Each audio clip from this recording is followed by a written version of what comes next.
অন্বেষার রান্নাঘর থেকে আজকে দই এঁচোড়ের রেসিপি নিয়ে আমি হাজির।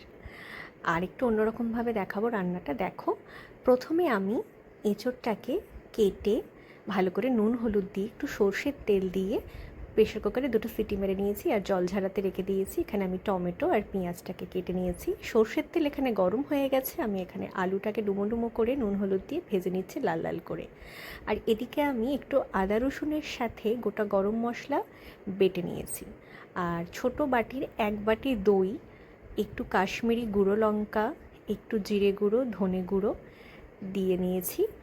আর এখানে পেঁয়াজটা লাল লাল করে ভাজা হয়ে গেলে আমি তেজপাতা, শুকনো লঙ্কা, গোটা গরম মশলা ফোড়ন দিয়েছি। এরপর আমি পেঁয়াজের মধ্যে বেটে রাখা মশলার সাথে টক দইটাও দিয়ে ভালো করে কষাবো।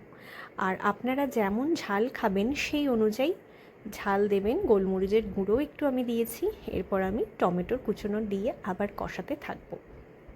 মশলাটা যতক্ষণ কষাবো, আর দেখুন মশলাটা আমার কষানো হয়ে গেছে আর মশলা থেকে তেল ছেড়ে দিয়েছে আর মশলার কাঁচা গন্ধটা চলে গেছে। এরপর আমি ভেজে রাখা আলু আর এঁচোড়টা দিয়ে ভালো করে কষাবো। এমনভাবে কষাবো যাতে ভালোভাবে মশলাটা এঁচোড়ের সাথে আর আলুর সাথে মিশে যায়। ভালো করে ফুটে গেলে আমি এটা ঘি গরম মশলা দিয়ে নামিয়ে নেবো। একদম মাখো মাখো কষা মাটনের মতো দেখতে হয়েছে। গরম ভাতে দারুণ লাগবে। আপনারা লুচি পরোটার সাথেও খেতে পারেন। আপনাদের কেমন লাগলো অবশ্যই জানাবেন।